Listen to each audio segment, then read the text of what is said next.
postcard from Bharat. A new postcard has arrived from Maharashtra, where the vibrant festival of Ganesh Chaturthi commences.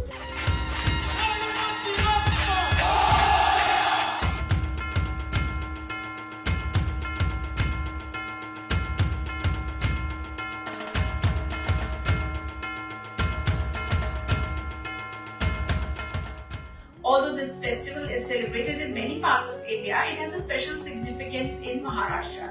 The festival celebrates the arrival of Ganesh to earth from Kailash Parbat with his mother, goddess Parvati. The festival is marked with the installation of clay idols of Ganesh in homes and public places. Throughout Ganesh Chaturthi, Vedic hymns from the Rig Veda, the Ganapati Atharva Sheesh Upanishad, and the Ganesh Stotra from the Narad Puran are chanted. The festival ends on the 10th day after start, when the idol is carried in a public procession with music and group chanting, then immersed in a nearby body of water such as a river or sea. In Mumbai alone, around 150,000 statues are immersed annually.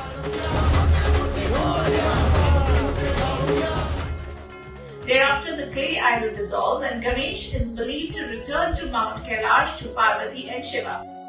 The festival celebrates Lord Ganesh as the god of new beginnings and the remover of obstacles, Vignaharta, as well as the god of wisdom and intelligence, Vinayak. It is believed that the festival has been publicly celebrated in Pune since the era of Shivaji, founder of the Maratha Empire. The Peshwa rulers in the 18th century were devotees of Ganesh and started a public Ganesh festival in the capital city of Pune during the month of Bhadrapad.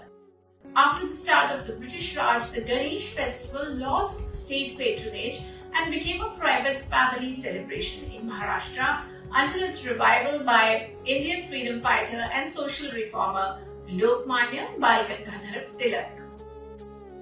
After 1870, the British Empire in India, out of fear of large assemblies, had passed a series of ordinances that banned public assembly for social and political purposes of more than 20 people, but exempted religious assembly for Friday mosque prayers under pressure from the Indian Muslim community. Tilak believed that this effectively blocked the public assembly of Hindus, whose religion did not mandate daily prayers or weekly gatherings. So he leveraged the festival of Ganesh Chaturthi to circumvent the British colonial law on large public assembly. He was the first to install large public images of Ganesh in pavilions in Bombay Presidency and other celebratory events at the festival. Why shouldn't we convert the large religious festivals into mass political rallies? Said Lokmanya Tilak, Kesari, 8 September 1896.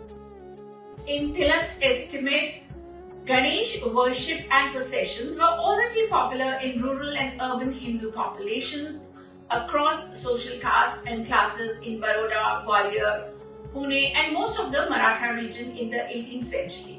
In 1893, Tilak helped expand Ganesh Chaturthi festival into a mass community event and a hidden means for political activism, intellectual discourse, poetry recitals, plays, concerts and folk dances. The earliest mention of Ganapati is found in the Rig Veda. There are 2 shlokas that imply a role of Ganapati as the seer among the seers, abounding beyond measure in food, presiding among the elders and being the lord of invocation. While another shloka in Mandala 10 states that nothing nearby or far can be performed without thee. Ganesh appears in post-Vedic texts such as the Griha Sutras and thereafter ancient Sanskrit texts such as the Vajrasaneyi Samhita, the Yajnavalkya Smriti. The Mahabharata mentions Ganapati as Ganeshwaras and Vinayak. The Skanda Puran, Narad Puran and the Brahma Vaivarta Puran in particular profusely praise him. Beyond textual interpretations, archaeological and epigraphical evidence suggests Ganesh had become popular, was revered before the 8th century CE, and numerous images of him are traceable to the 7th century or earlier. For example, carvings at Hindu, Buddhist and Jain temples such as at the Ellora caves dated between the 5th and 8th century, show Ganesh reverentially seated with major Hindu goddess Shakti. In Maharashtra, Ganesh Chaturthi is celebrated with special fervor and called Ganeshotsav. Families install small clay statues for worship during the festival. The Murti is worshipped in the morning and evening with offerings of flowers, durva, strands of young grass, karanji and bodaks.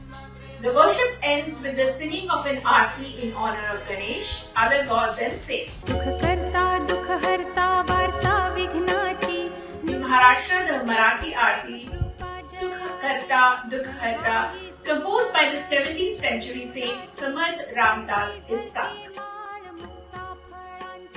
Shodash Opchara means 16 ways of paying tribute to Lord Ganesh. The 16 steps include Avahan, Pratishthapan, Asan Samarpan, Arghya Samarpan, Achmana, Madhuparka, Snana, Vastra, Samapana, Yagyopavit, Gandha, Pushpa, Dhupa, Deepa, Naivedya and Tambula.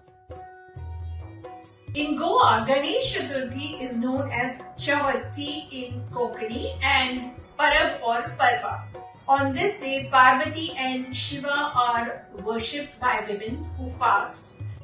Instruments such as gumots, crash cymbals, tal in Konkani and pakhavach, an Indian barrel-shaped two-headed drum, are played during the rituals. The harvest festival Navyachi Pancham is celebrated the next day. Freshly harvested paddy is brought home from the fields or temples and a puja is conducted. It is believed that Lord Shiva gave a boon to Ganesh that he would be worshipped before any other lord.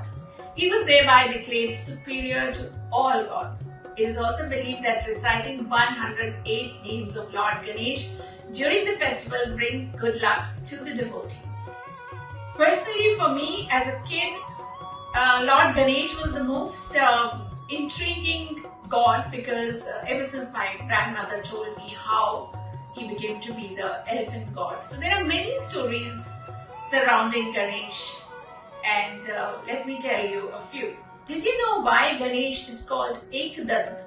According to one theory, one day Ganesh was guarding the door of Lord Shiva when sage Parshuram came to meet him. When Ganesh denied him entry, he got angry and began fighting with Ganesh.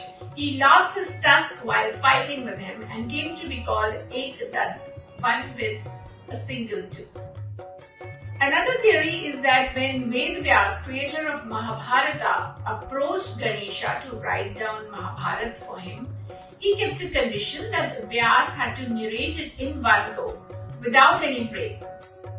As he started writing the story, there was one point when the quill he was writing with broke down, and without wasting any time, he broke off one of his tusks and made it into a pen to continue writing.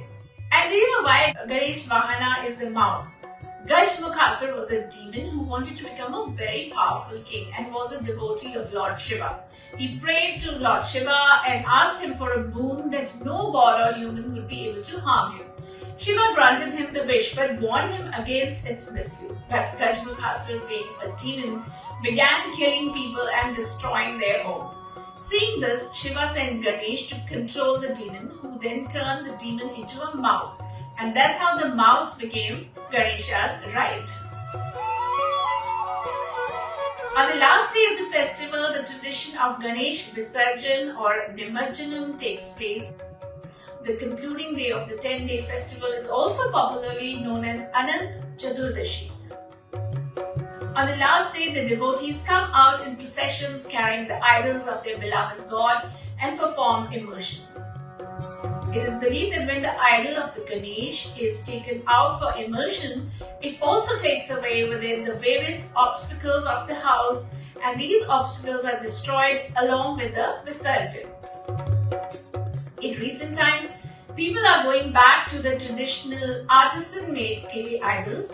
Due to environmental concerns, a number of families now avoid bodies of water and let the clay statue disintegrate in a barrel of water at home. After a few days, the clay is spread in the garden.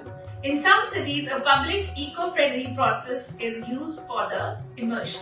So that's all for today. Thank you for watching. Namaskar.